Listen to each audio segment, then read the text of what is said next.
Oke, kita awali dengan doa. Dalam nama Bapa, Putra, dan Roh Kudus. Amin.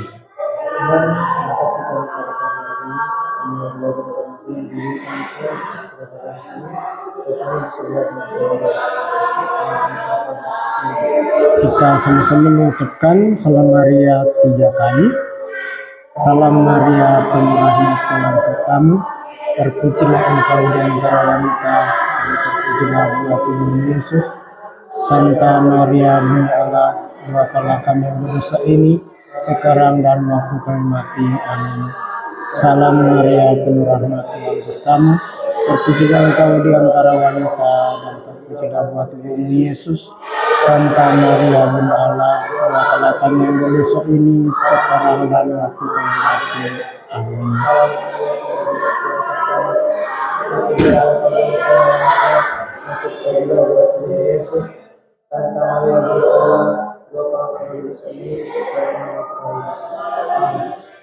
Dalam nama Bapa, Putra, dan Roh Kudus. Selamat pagi.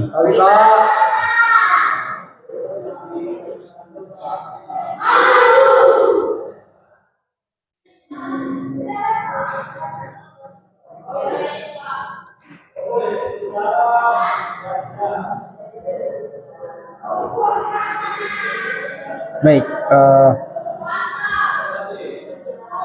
Bapak beri waktu untuk membaca beberapa menit silakan buka bukumu. Halaman 35.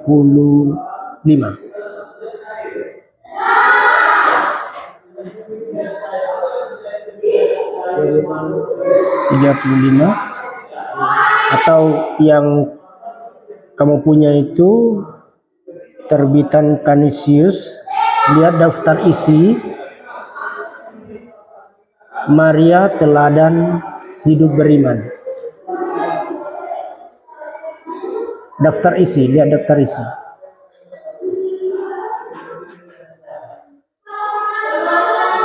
Maria teladan hidup beriman. Ada?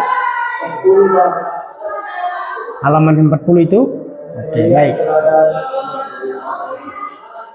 Oke, silakan baca dulu. Silakan baca dulu mulai dari pengantar.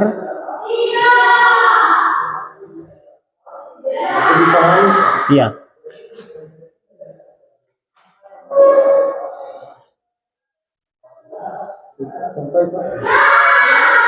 Ada di situ tentang Maria teladan hidup beriman. Oke. Silakan baca mulai dari pengantar itu. Kemudian langsung ke untuk dipahami. Bapak beri waktu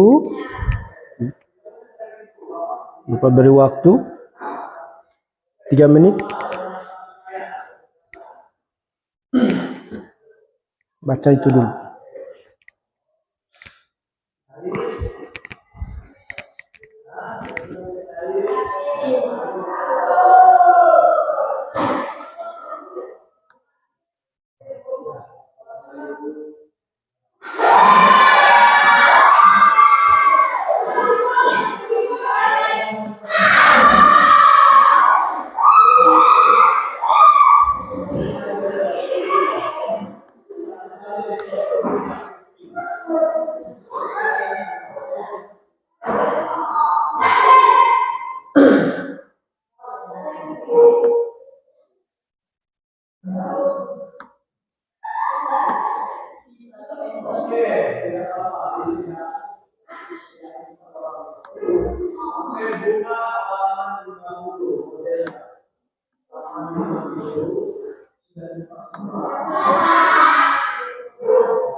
Sudah? Baik. Berdasarkan yang Anda baca, Bapak akan mengajukan 2 pertanyaan dengan topik pembicaraan atau pembelajaran kita hari ini, Maria teladan hidup beriman. Pertanyaan Bapak, apa yang Anda tahu tentang Maria?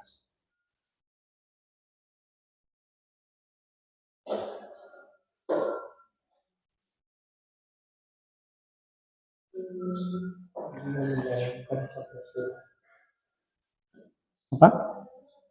Maria menjalankan Allah. Bicara dengan bagus. Bunda Maria menjalankan sabda Allah. Bunda Maria menjalankan sabda Allah.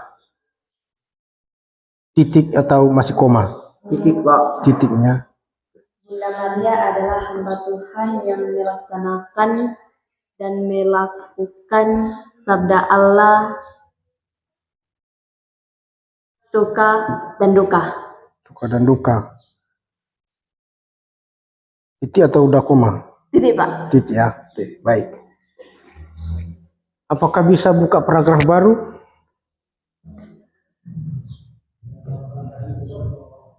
Mau tahu masih ada ide?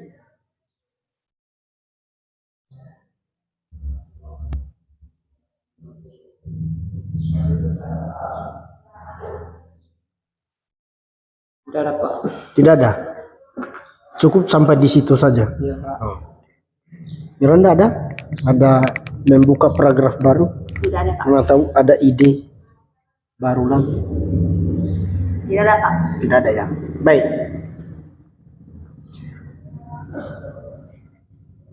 sebelum kita putuskan dari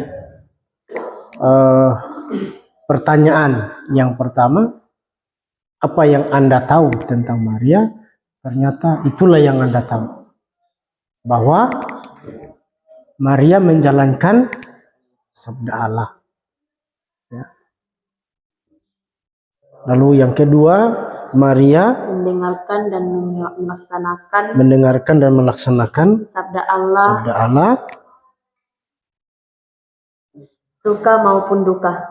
suka maupun duka. Ya. Baik, kita lanjut ke pertanyaan yang kedua sebelum bisa kita dalami dari pertanyaan yang pertama. Yang kedua, apa yang paling berkesan ketika berbicara tentang Maria bagi Anda? Bapak ulang lagi, apa yang paling berkesan ketika berbicara tentang Maria bagi Anda, bagimu, ya, bagimu. Apa yang paling berkesan ketika berbicara atau ketika kita membicarakan tentang Maria?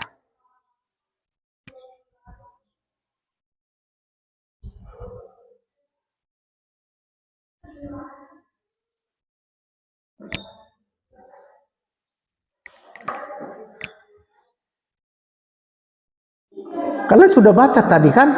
Ya, sudah ada dasar. Kita kan mendalami apa yang sudah Anda baca dari buku. Kesetiaan Bunda Maria tidak berhenti pada kesedihannya yang menjadi sarana kelahiran Yesus, Sang Putra Allah. Sang Putra sebagai sarana kelahiran Yesus. Ya. Baik, ada makna yang sangat mendalam di sana.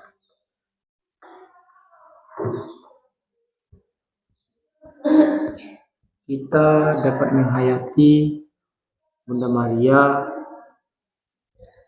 dan juga bisa kita jalankan dalam kehidupan kita sehari-hari. Saja Pak. Itu yang berkesan. Ya Pak. Kalau ya ketika kita berbicara tentang Maria. Baik. Ini bukan sesuatu hal yang baru.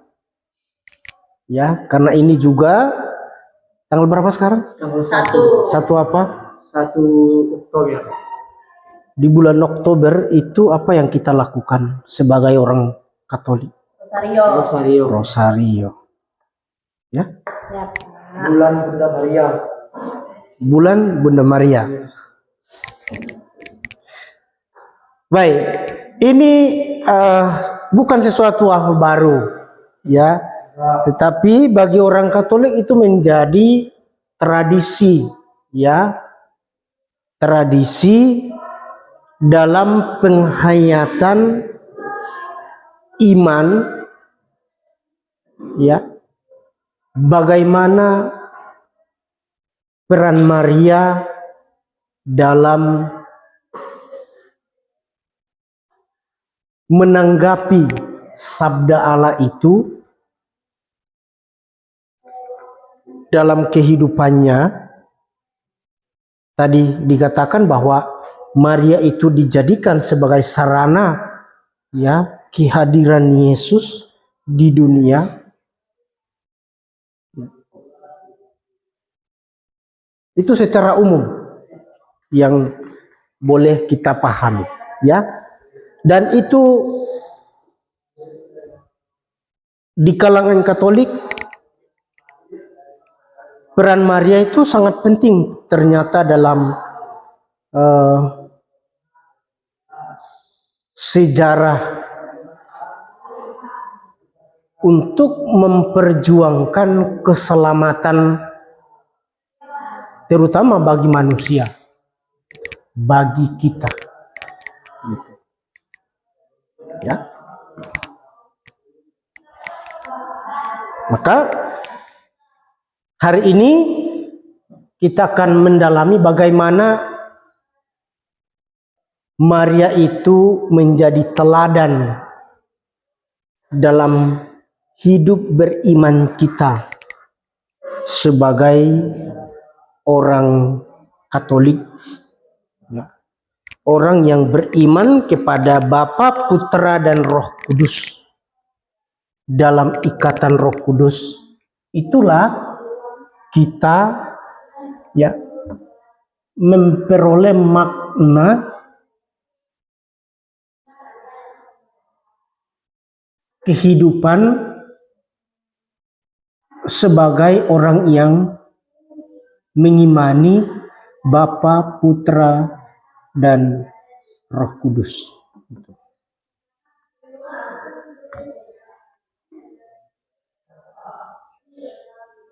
Untuk lebih dalam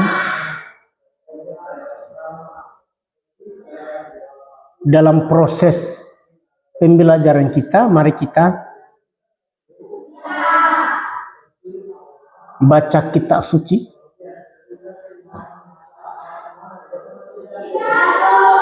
Lihat Injil Lukas bab 1 ayat 26 sampai 38.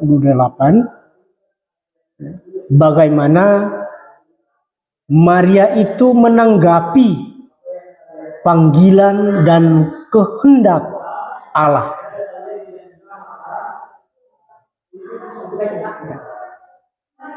Di situ ada teksnya kan? Silakan salah satu. Dalam bulan yang ke-6, Allah menyuruh malaikat Gabriel pergi ke sebuah kota di Galilea bernama Nazaret, kepada seorang perawan yang bertunangan dengan seorang bernama Yusuf dari keluarga Daud. Nama perawan itu Maria. Ketika malaikat Tuhan masuk ke rumah Maria, ia berkata, "Salam, hai engkau yang dikaruniai, Tuhan menyertai engkau." Maria terkejut mendengar perkataan itu, lalu bertanya di dalam hatinya, "Apakah arti salam itu?" Kata malaikat itu kepadanya, "Jangan takut, hai Maria, sebab engkau beroleh kasih karunia di hadapan Allah. Sesungguhnya engkau akan mengandung dan melahirkan seorang anak laki-laki, dan hendaklah engkau menamai dia Yesus. Ia akan menjadi besar dan akan disebut Anak Allah yang Maha Tinggi. Dan Tuhan Allah akan menuruniakan kepadanya tahta Daud, bapa leluhurnya, dan ia akan menjadi raja atas kaum keturunan Yakub sampai selama-lamanya, dan kerajaannya tidak akan berkesudahan." Kata Maria kepada malaikat itu, "Bagaimana hal itu mungkin terjadi, karena aku belum bersuami?" Jawab malaikat itu kepadanya, "Roh Kudus akan turun atasmu, dan kuasa Allah yang Maha Tinggi akan menaungi engkau. Sebab itu anak yang akan kau lahirkan itu akan disebut kudus, Anak Allah. Dan sesungguhnya Elisabet sanamu itu, ia pun sedang mengandung seorang anak laki-laki pada hari tuanya, dan inilah bulan yang ke-6 bagi dia, yang disebut mandul. Sebab bagi Allah tidak ada yang mustahil," kata Maria. "Sesungguhnya aku ini adalah hamba Tuhan. Jadilah padaku menurut perkataanmu." Lalu malaikat itu meninggalkan dia. Sudah, Pak. Oke, demikianlah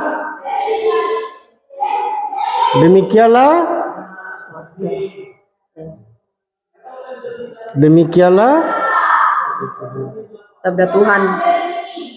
itu Injil. Demikianlah Injil Tuhan.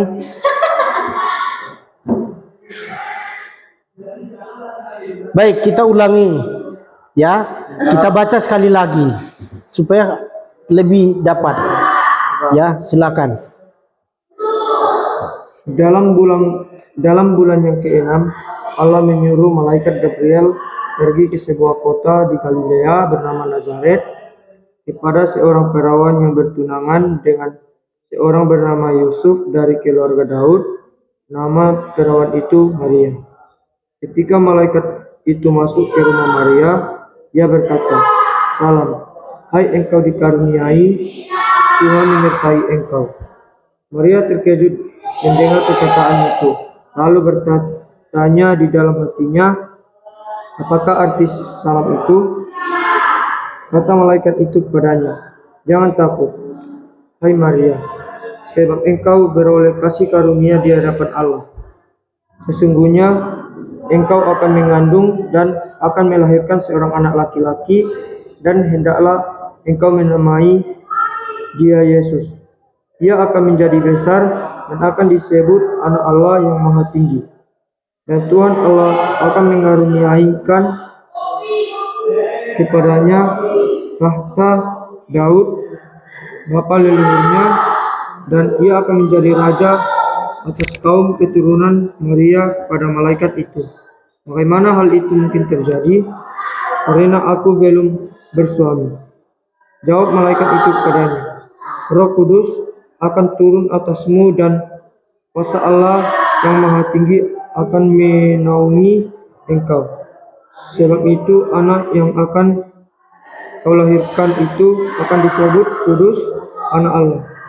Dan sesungguhnya Elisabet, seanakmu itu, ia pun mengandung seorang anak laki-laki pada hari tuanya, dan inilah bulan yang ke-6 bagi dia yang disebut mandul itu. Sebab bagi Allah tidak ada yang mustahil."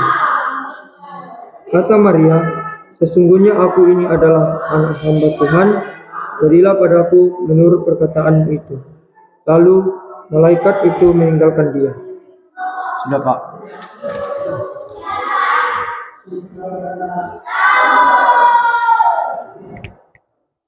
Baik, perhatikan ayat per ayat.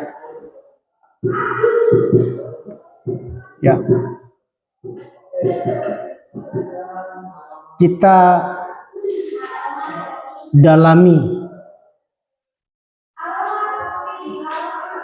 kisah ini ya. Kita harus pelan-pelan baca kitab suci.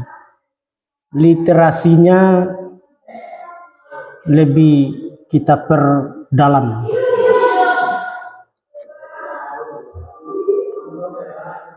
Bapak baca ya, perhatikan ayat per ayatnya, Bu, supaya lebih dalam untuk memahami isi kitab suci itu. Dalam bulan yang ke-6, Allah menyuruh malaikat Gabriel pergi ke sebuah kota di Galilea bernama Nazaret, kepada seorang perawan yang bertunangan dengan seorang bernama Yusuf dari keluarga Daud. Nama perempuan itu Maria. Kan ada titik di sana kan? Kita lihat dulu di situ. Dalam bulan yang ke-6, Allah menyuruh malaikat. Malaikat siapa? Gabriel. Pergi kemana? Kota yang bernama Galilea bernama Nazaret. Di sana dia temui seorang perawan. Diperhatikan kata perawan. Ini masalah kewanitaan, sangat sensitif tapi harus dipahami. Ya. Sampai di situ kita dulu, kita harus dalami. Pada bulan ke-6, Allah menyuruh malaikat Gabriel ya sebuah kota bernama Nazaret. Ya, jadi si malaikat Gabriel itu ditemuilah seorang perawan gitu.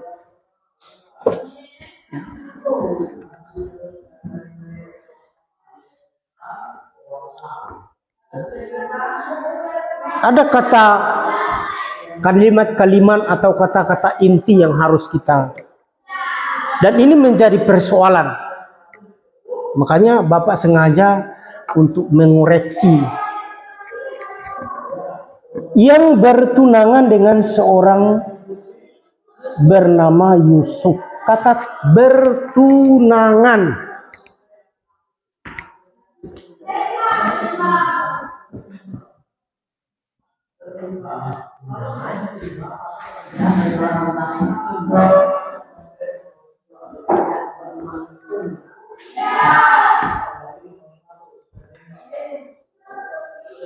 Yusuf ini dari keluarga siapa? Daud. Ya. Nah, yang dijumpai oleh malaikat Gabriel itu yang bernama siapa? Oke. Maria. Itu tidak masalah, kata Maria, tidak masalah. Kita lanjut. Ketika malaikat itu masuk ke rumah Maria, ia berkata, "Salam, hai engkau yang dikaruniai." Dikaruniai. Ini penting ini. Ya. Dikaruniai.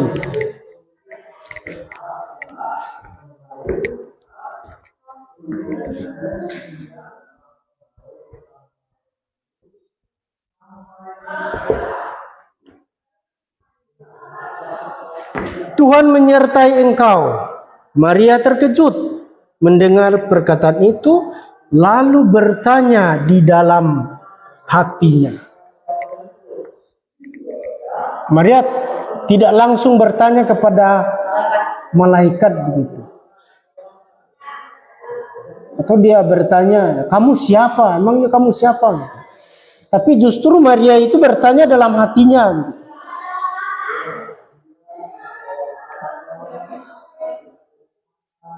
Apa pertanyaan dalam hatinya? Apakah arti dari salam itu? Maria menyelidiki, mendalami, menghayati apakah arti salam itu. Kan penasaran dia Maria ini. Kata malaikat itu kepadanya, "Jangan takut, hai Maria, sebab engkau beroleh kasih karunia." Kembali lagi karunia di hadapan Allah. "Sesungguhnya engkau akan mengandung dan akan melahirkan seorang anak laki-laki, dan hendaklah engkau menamai dia Yesus. Ia akan menjadi besar dan akan disebut anak Allah yang Maha Tinggi." Apakah Maria langsung diterima? "Oh iya, kalau begitu terima kasihlah, saya akan mengandung." Tidak, Pak. Tidak ya? Butuh proses. Bagaimana? Pak.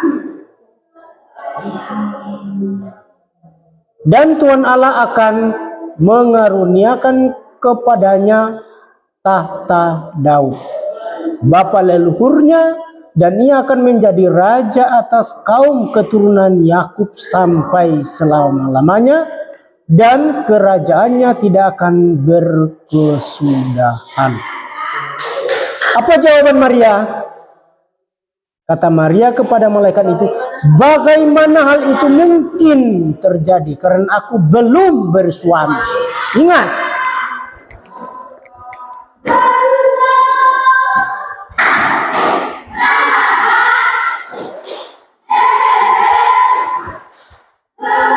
ini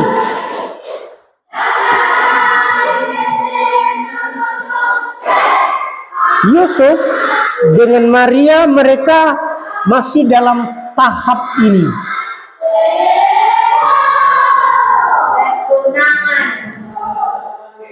Ya.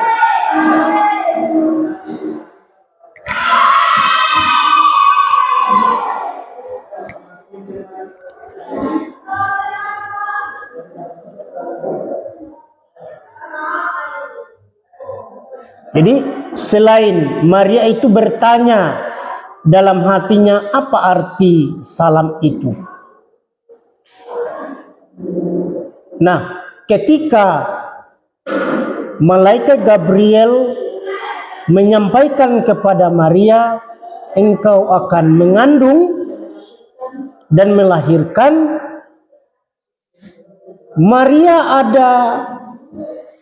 hati Maria tidak mudah. Ada secara tidak langsung Maria menolak.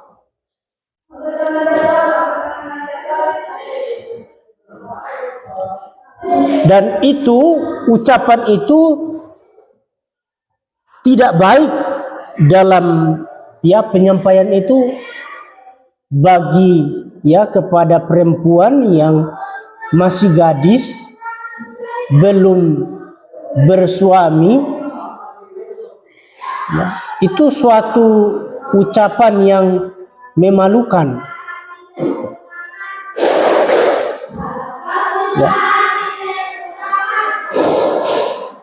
Makanya kalimat atau kata-kata malaikat itu kan sangat menyakitkan bagi dirinya, sangat memalukan. Sesungguhnya engkau akan mengandung dan akan melahirkan seorang anak laki-laki, dan hendaklah engkau menamai dia Yesus. Kata mengandung dan melahirkan bagi kita ucapkan kepada anak gadis, itu kan ungkapan yang tidak baik. Itu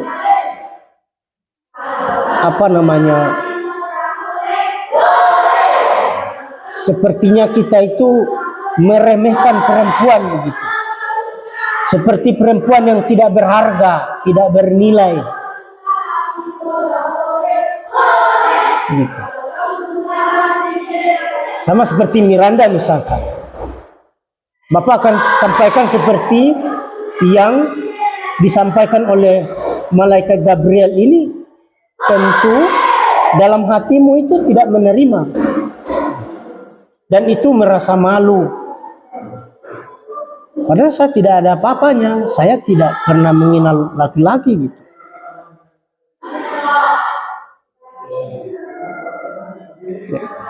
Maka itu yang didalami oleh Maria. Mulai dari perkataan salam dari malaikat itu. Makanya Maria menanggapi penyampaian malaikat Gabriel itu, bagaimana hal itu mungkin terjadi karena aku belum bersuami. Dalam situasi sekarang kalau kita mendengarkan literasinya ini, mungkin sesuatu hal yang seperti biasa. Tapi pada saat Maria menerima kabar dari malaikat itu kan sangat, di sisi lain bahwa dia pertama adalah menyakitkan baginya. Dia sangat tersinggung. Seolah-olah dia itu dipermalukan. Bagaimana hal itu mungkin terjadi karena aku belum bersuami? Dalam artian bersuami, belum bersetubuh dengan laki-laki.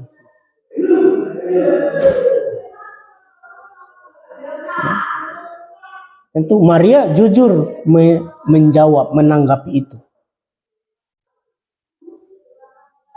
Nah, dari keraguan Maria, dari kegelisahan Maria, dari rasa malunya, perasaan malu Maria,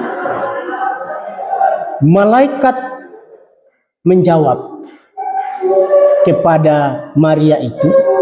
Malaikat Gabriel menekankan, Roh Kudus akan turun atasmu dan kuasa Allah yang Maha Tinggi akan menaungi engkau, Sebab itu anak yang akan kau lahirkan itu akan disebut kudus, anak Allah.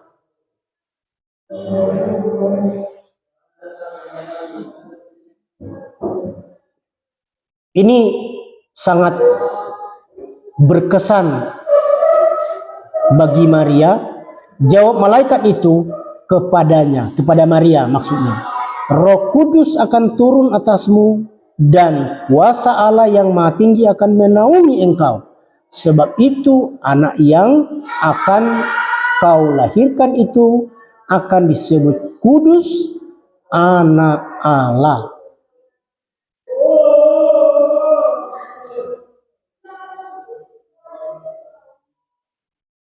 Nah, di sini juga dia bandingkan, yang malaikat Gabriel itu membandingkan, dan sesungguhnya Elizabeth, sanakmu itu, saudarimu itu, ia pun sedang mengandung seorang anak laki-laki pada hari tuanya.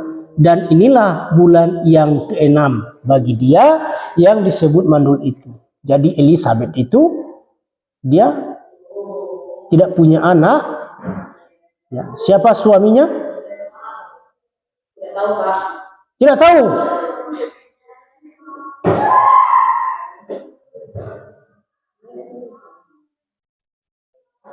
Sangat dangkal sekali pengetahuannya. Siapa suami Elizabeth?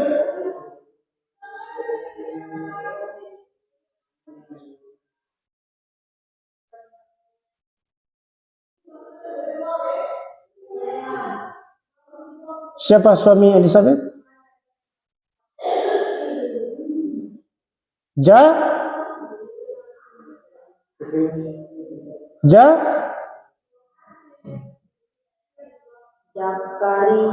Zakaria. Ini betul-betul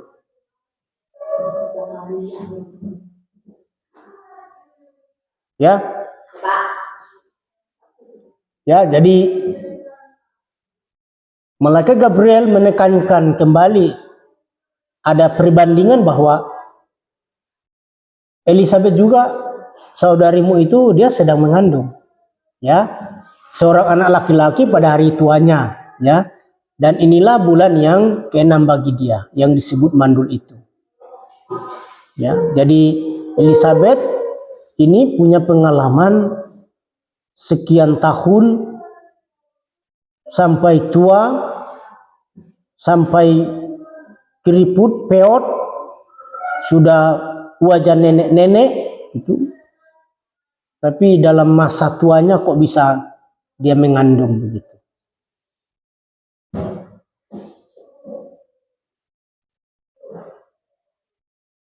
Ya.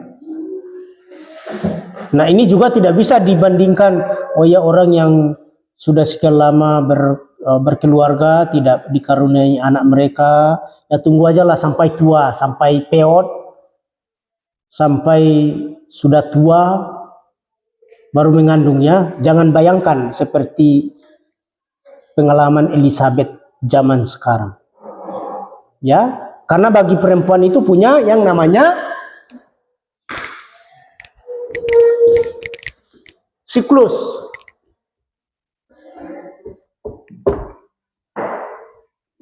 Ya, nanti dalam pelajaran biologi kalian akan pelajari itu. Ya. Dalam kata bahasa saya itu bahwa perempuan itu ada masa aktifnya begitu. Itu. Berdasarkan dari, ya, terutama dari kesehatan, karena masa kehamilan itu ada masa suburnya gitu. Ya. Beda dengan laki-laki. Ya, dia selalu subur, ada yang kalau tidak subur ya tidak subur begitu. Ini pengalaman dari Maria, Elizabeth di masa tuanya begitu. Tapi di masa tuanya sudah melewati, sudah kehabisan siklus, kehabisan masa suburnya boleh dikatakan, tetapi kok bisa dia mengandung. Ya, nanti akan diperdalam dalam pelajaran biologi. Gitu. Ya. Jadi bahwa perempuan itu ya punya masa subur. Ya. Kalau bagi laki-laki ya itu ada, kalau subur ya subur, seterusnya sampai peot pun itu tetap subur. Tapi kalau dasarnya memang tidak subur ya tidak subur. Mau kasih pupuk apa tidak bisa kita. Hanya Tuhan Allah yang tahu. Yang memberikan pupuk, entah pupuk urea, pupuk organik. Ya, maka bagi laki-laki itu tidak ada keterbatasan. Sejauh laki-laki itu masih, artinya kesehatan juga terjamin. Tapi bagi perempuan tidak demikian. Ada masa, ada siklus. Ada masa-masa subur. Dari mana masa-masa subur itu? Ketika perempuan itu, ya kamu harus tahu itu, ketika ya yang disebut datang bulan. Ya Pak. Ya. Kalau perempuan itu ya sudah usia SMP, tidak pernah datang bulan, ini dipertanyakan ini perempuan tidak beres ini. Ya. Kalian sudah kelas 3, masa pertumbuhan Anda itu ya sangat tinggi. Ya. Pelajaran kita di kelas 7, siapakah aku? Atau aku diciptakan, ya aku diciptakan secitra dengan Allah atau yang unik. Di sana kita berbicara tentang diri kita, ya, mengenal diri kita. Ya, makanya ada juga sesuatu hal yang berkesan bahwa Elizabeth dalam masa tuanya dia mengalami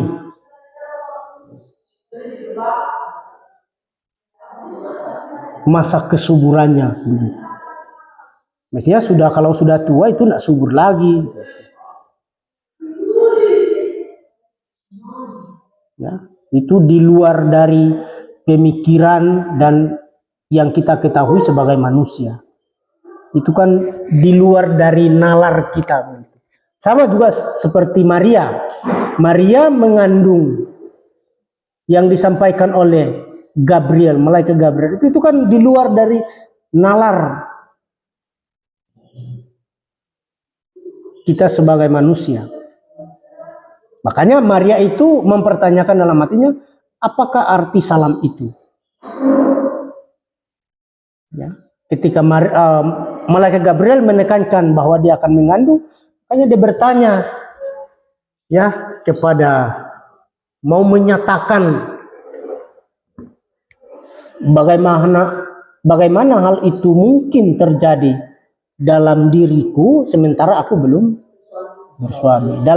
Belum bersuami artinya belum bersetubuh dengan laki-laki. Itu secara penyampaian secara jelasnya begitu.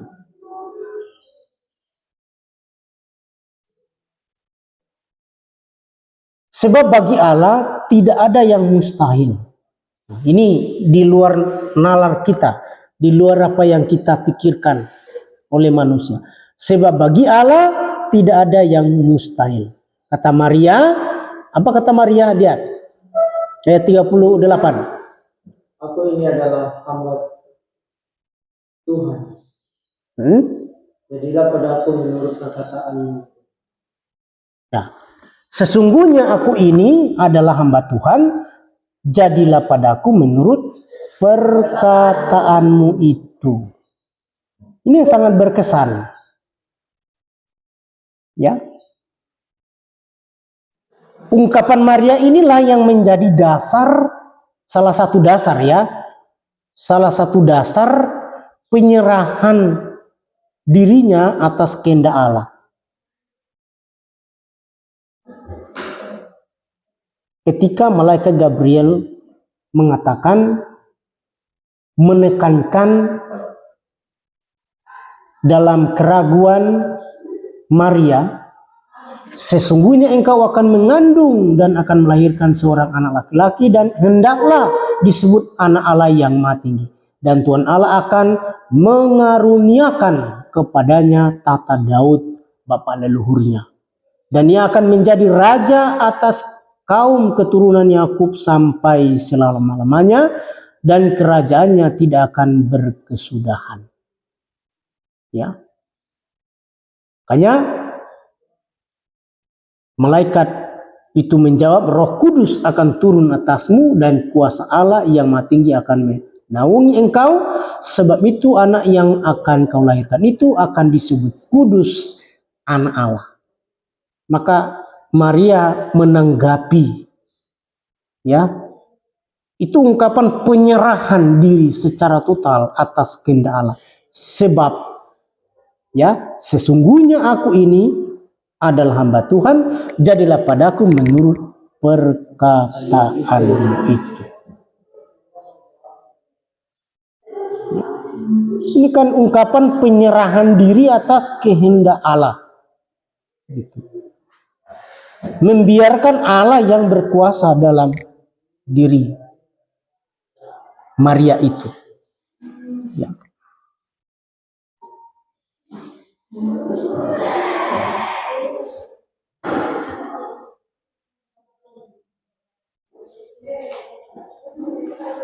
Nah, sekarang supaya lebih memaknai atas kisah yang tadi kita bicarakan,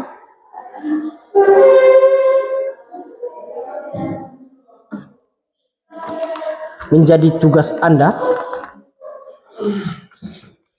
atau pekerjaan Anda, akan berikan kertas,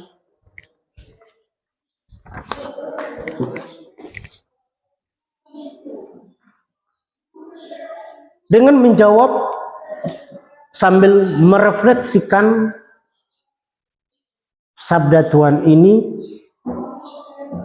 melalui beberapa pertanyaan berikut ini. Ya.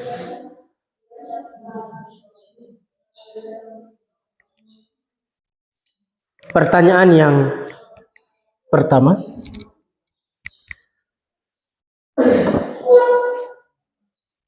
apa inti warta malaikat Gabriel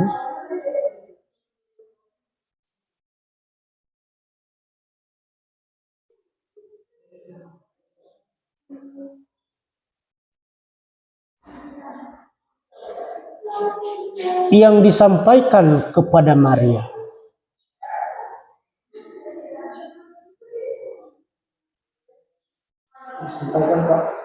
Kepada Maria.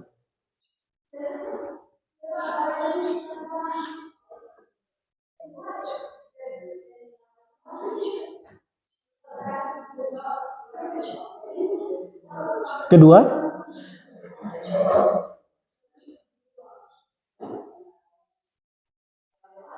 bagaimana tanggapan Maria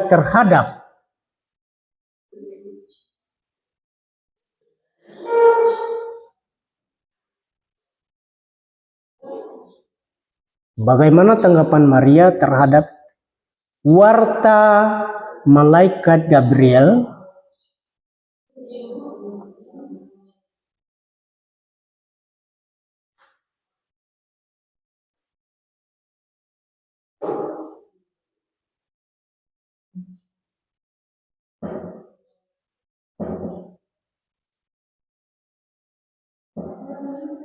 Tiga, risiko apa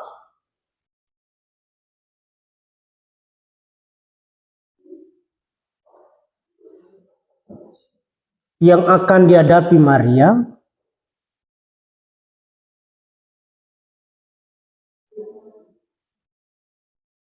dalam menanggapi warta malaikat tersebut?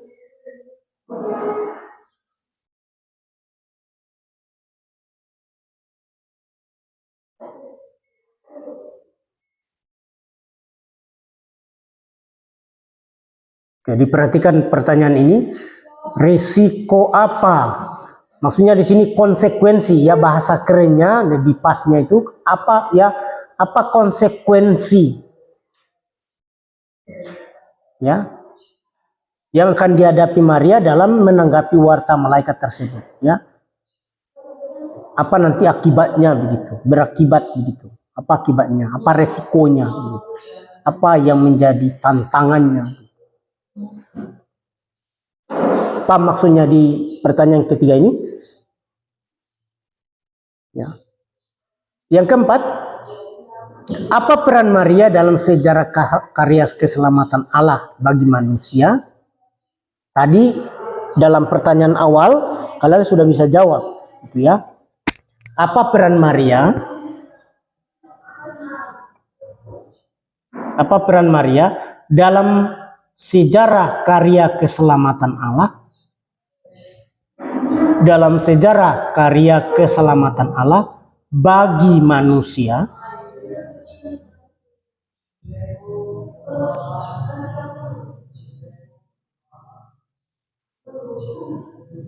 Sudah? Yang terakhir, teladan apa yang dapat Anda ambil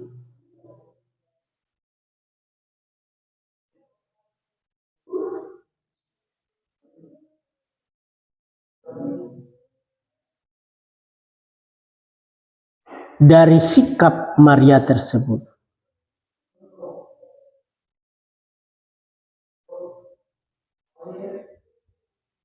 Teladan apa yang dapat Anda ambil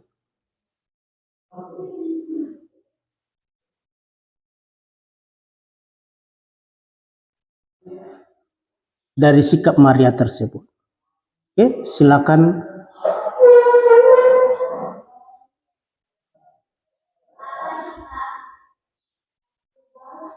kerjakan berdasarkan dari Injil Lukas bab 1 ayat 26 sampai 38. Silakan bekerja.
Kalau sudah, nanti dibaca satu-satu ya jawaban itu.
Sudah?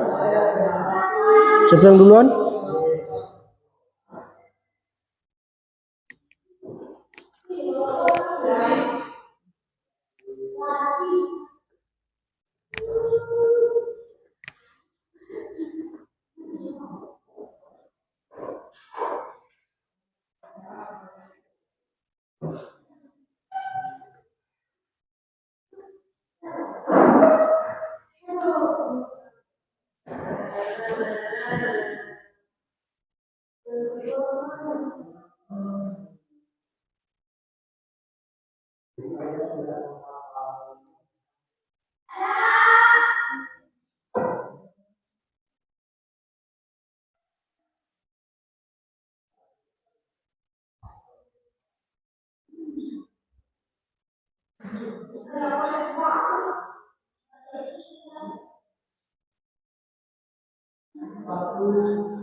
Sudah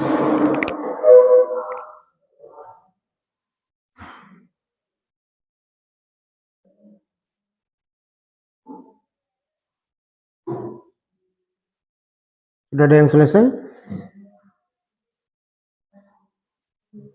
Oke, jangan ragu-ragu. Sudah ya? Oke. Silakan Miranda sampaikan apa yang Anda dapatkan. Silakan berdiri.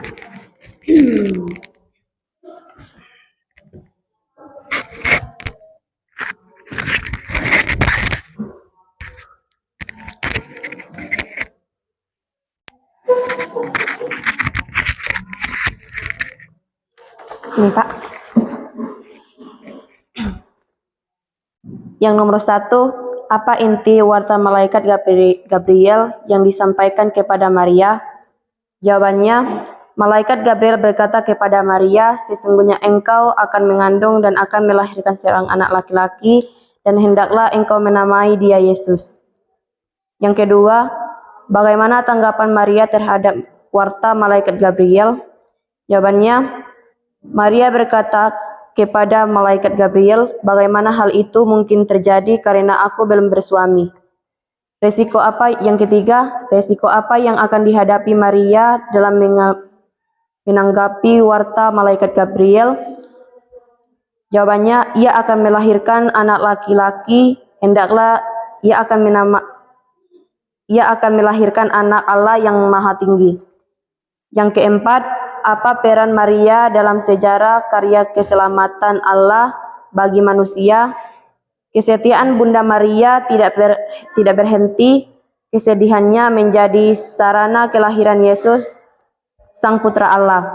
Yang kelima, teladan apa yang dapat Anda ambil dari sikap Maria tersebut?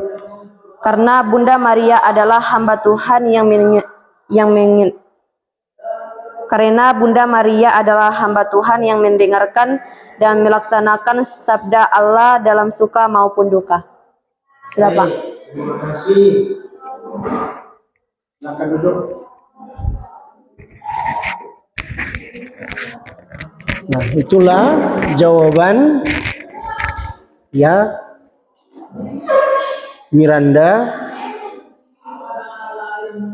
untuk mendalami apa yang sudah kita baca berdasarkan dari Injil Lukas bab 1 ayat 26 sampai 38.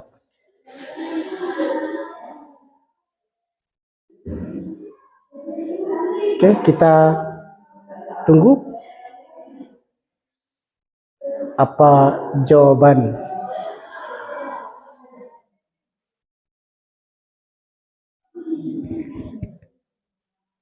untuk berikutnya. Oke.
Bagaimana?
Ya, sudah?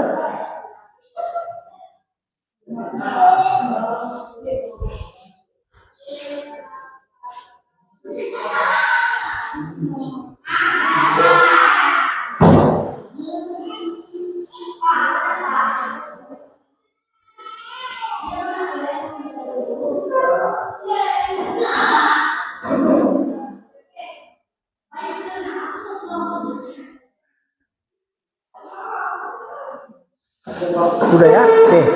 Baik. Kita dengarkan apa yang sudah kamu pahami.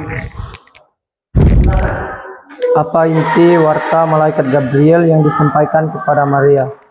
Malaikat Gabriel menyampaikan kepada Maria, sesungguhnya engkau akan mengandung dan akan melahirkan seorang anak laki-laki, dan hendaklah engkau menamai dia Yesus. Bagaimana tanggapan Maria terhadap warta malaikat Gabriel? Bagaimana hal itu mungkin terjadi karena aku belum bersuami? Ketiga, risiko apa yang akan dihadapi Maria dalam menanggapi warta malaikat tersebut? Ia setia menjadi ibu penuh kasih, mengabdikan hidupnya pada sang putra. Nomor 4, apa peran Maria dalam sejarah karya selamat Allah bagi manusia? Ia akan setia kepada Yesus dan akan menjaganya seumur hidup. Nomor 5, teladan apa yang dapat Anda ambil dari sikap Maria tersebut? Kita harus rendah hati dan taat pada Tuhan. Baik, silakan dulu.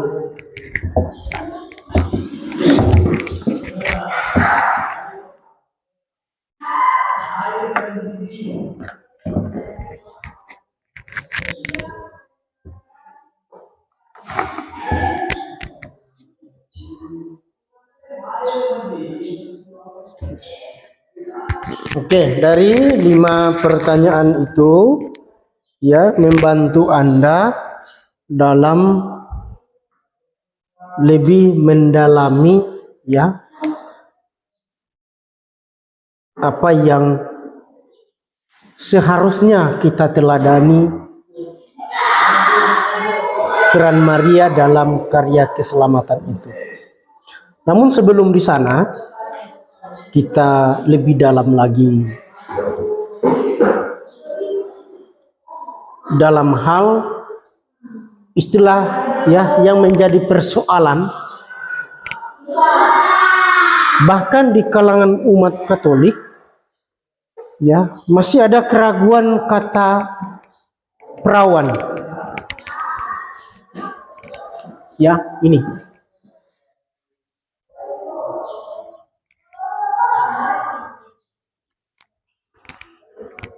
Kelahiran Yesus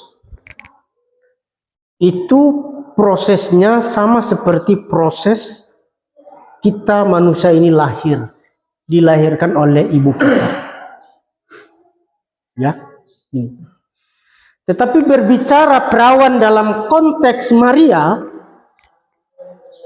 Maria melahirkan itu tetap perawan. Jangan bayangkan seperti ibu kita melahirkan kita. Ibu kita itu tidak perawan lagi. Secara dalam konteks manusiawi. Ketika ibu kita melahirkan kita itu, ibu kita tidak perawan lagi. Kita dikandung dari rahim. Ya. Itu ibu kita tidak perawan lagi setelah melahirkan. Itu bagi perempuan. Ya. Akan berbeda konteks keperawanan Maria. Dari awal, sebelum Maria melahirkan Yesus, Maria tetap perawan. Maria melahirkan Yesus, Maria tetap perawan. Iman gereja Katolik masih tetap berpedoman bahwa Maria itu tetap perawan, walaupun setelah melahirkan. Justru kehadiran Yesus itu menyempurnakan keperawanan Maria. Mengapa? Kita lihat di sini.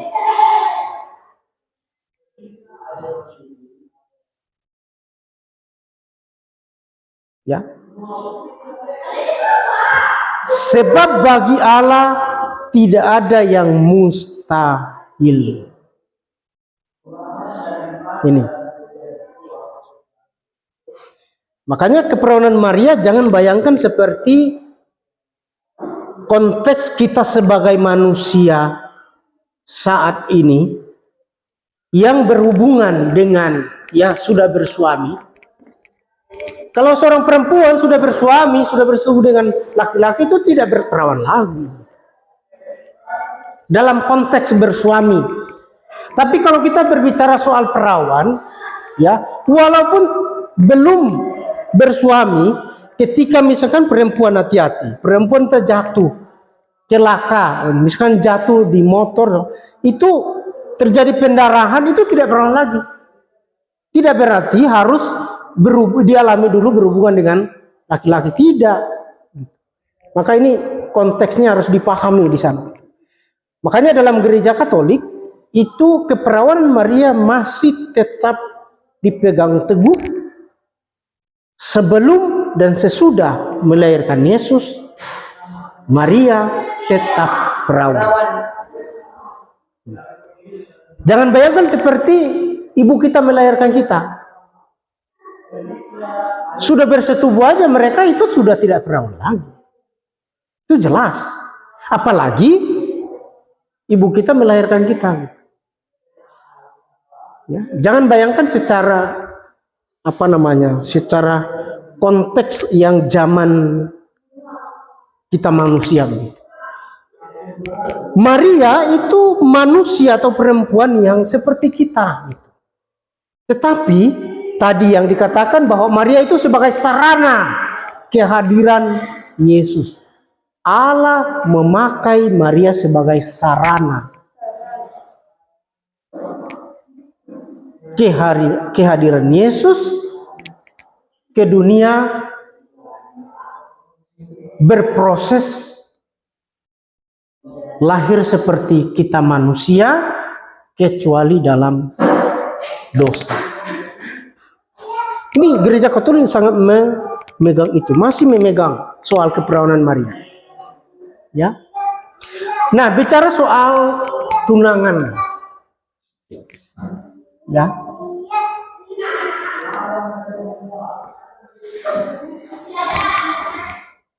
Tunangan ini belum dianggap sebagai suami istri. Hubungan antara Yosef atau Yusuf dengan Maria, ya, dalam tradisi orang Yahudi itu sangat ketat, ya. Makanya dalam gereja Katolik itu sangat diperbolehkan bagi kita sebelum ketunangan itu namanya, kita sudah pelajari di kelas 7 itu namanya pacaran. Justru di pacaran ini ya kesempatan untuk pengenalan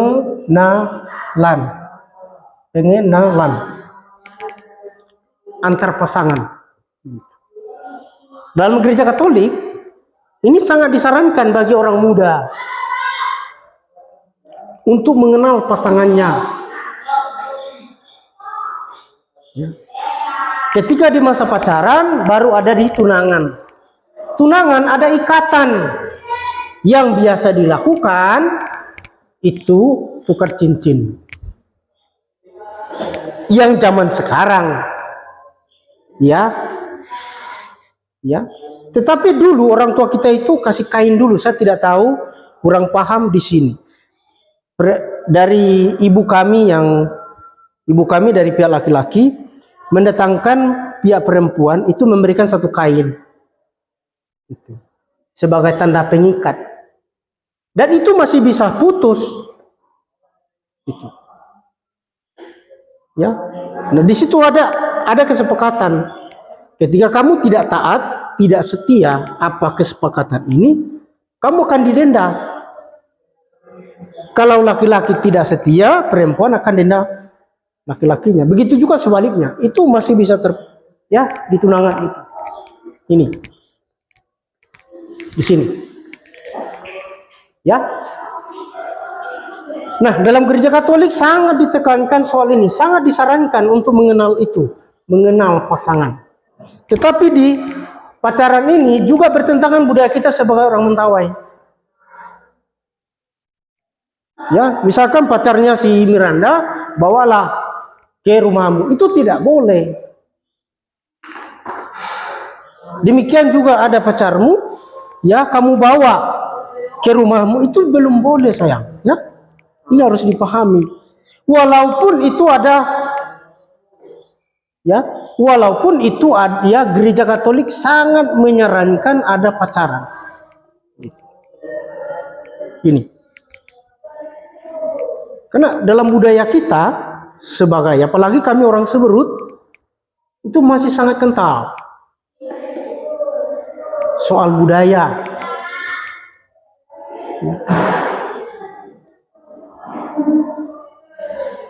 Ya, masih sangat sedikit pengaruh dari luar karena kami masih menjalankan begitu.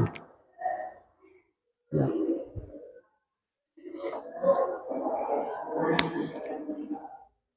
Ya. Ada istilah di sini, ada tulo pakaila. Ya. Padahal hanya jalan aja kita, jalan berdua atau naik motor berdua kalau zaman sekarang. Ya. Itu karena di sini tidak begitu kental soal pencarian alat toga di sini. Ya. Kalian nanti di SMA baru kalian pahami lebih dalam itu. Ya, tapi dasarnya Bapak sampaikan. Ini kita diantar. Walaupun dalam budaya kita sebagai orang Mentawai pacaran itu sangat masih bertentangan, ya, tapi gereja Katolik itu sangat disarankan soal pacaran untuk mengenal pasangan.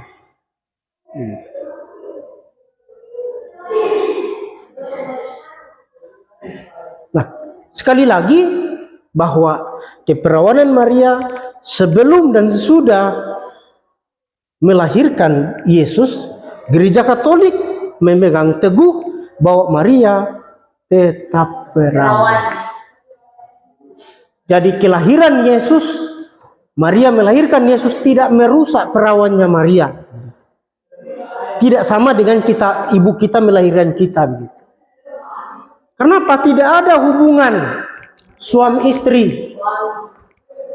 Makanya Maria mengatakan, bagaimana mungkin hal itu terjadi sementara saya belum bersetubuh, maksudnya belum bersuami, artinya dia belum bersetubuh, dia masih perawan. Maka gereja Katolik masih memegang teguh ya sampai saat ini, sebelum dan sesudah melahirkan Yesus itu, Maria tetap perawan. Ya, makanya ya di sini dikatakan bahwa sebab bagi Allah tidak ada yang mustahil. Bisa dipahami? Bisa, Pak. Ya. Sekali lagi, apa yang kita teladani dari Maria dalam hal keberimanannya itu, dalam ketaatan imannya itu apa?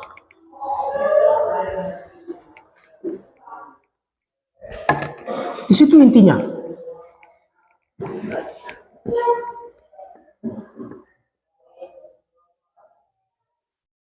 Ya. Maka yang harus dan yang hendak kita teladani hidup beriman Maria melalui penyerahan dirinya atas kehendak Allah. Ya. Apa jawaban Maria? Sesungguhnya aku ini adalah hamba Tuhan, jadilah padaku menurut perkataan. Nah, ini yang harus kita teladani. Ya. Penyerahan diri secara total atas kehendak Allah. Jangan ketika mau mati karena tidak bisa diobati, kita kan baru hanya Tuhan yang tahu. Padahal dalam hidup kita, ya, dalam perjalanan hidup kita saat ini,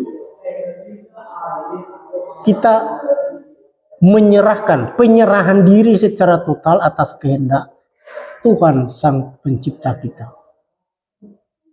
Kaya miskin itu atas kehendak Tuhan,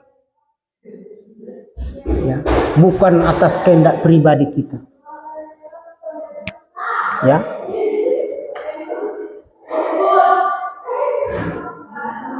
maka penyerahan diri Maria ini sangat penting.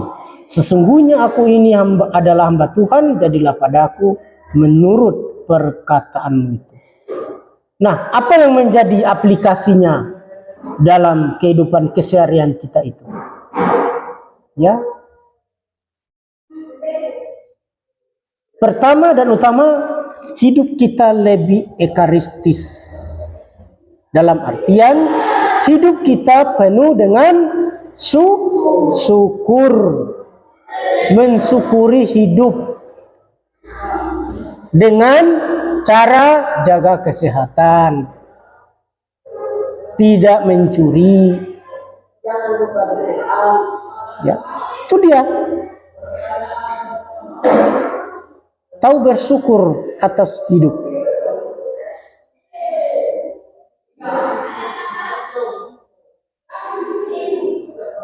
Paham semua? Oke, sekarang apa yang menjadi refleksimu dari awal Bapak jelaskan, kira-kira sejauh mana Anda paham? Atau penjelasan Bapak makin saya jelaskan makin kurang tidak jelas? Sangat jelas. Ya, baik. Kalau begitu kita akan buktikan. Silakan buat refleksi di balik kertas ini.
Ya, kalau sudah, silakan baca hasil refleksi Anda itu. Siapa duluan?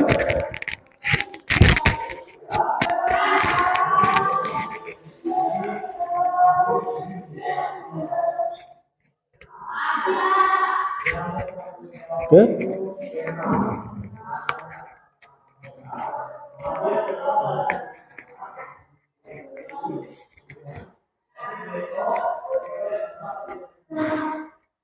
Sudah? Jangan ragu-ragu. Siapa duluan? Oke. Silakan berdiri.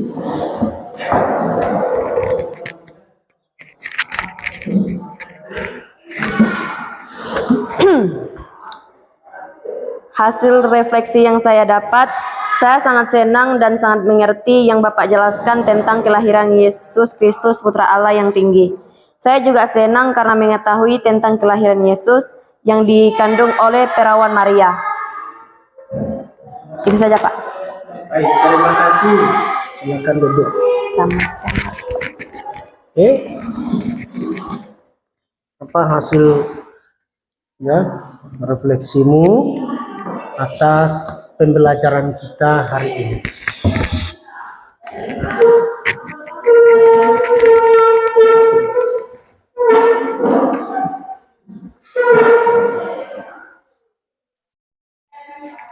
Refleksi saya bisa tahu tentang Bunda Maria dan saya meneladaninya dalam kehidupan saya. Contohnya rendah hati terhadap sesama manusia, dan saya juga mengerti tentang kisah Bunda Maria. Ya, Pak.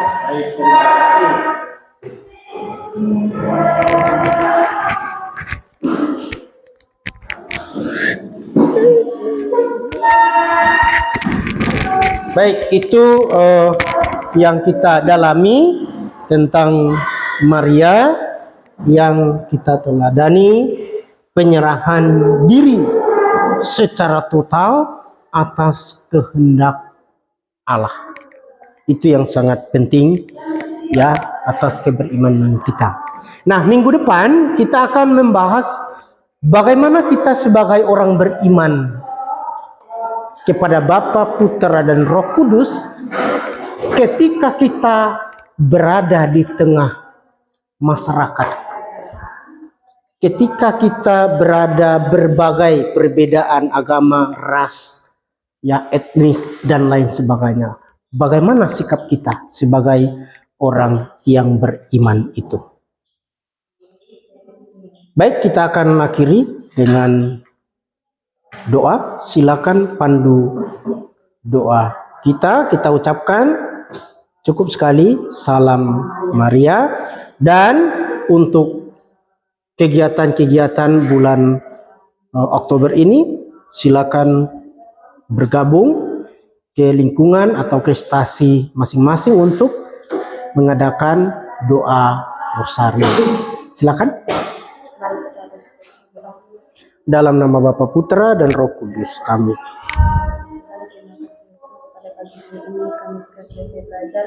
Sebentar lagi kami akan bernyanyi dan lagi ya Tuhan, semoga kami bisa belajar demi Kristus dan untuk kami. Sama-sama kita mengucapkan doa Salam Maria. Salam Maria, penuh rahmat, Tuhan sertamu. Terpujilah engkau di antara wanita, dan terpujilah buah tubuhmu Yesus. Santa Maria, Bunda Allah, doakanlah kami yang berdosa ini, sekarang dan waktu kami mati. Amin. Dalam nama Bapa, Putra, dan Roh Kudus. Amin. Selamat pagi. Pak. Silakan di laporan hari Minggu. Ya, oke nanti. Oke. Punyamu? Lupa Pak. Lupa. Oke. Nanti ambil ya. Di setelah istirahatnya. Oke. Silakan. Lupa.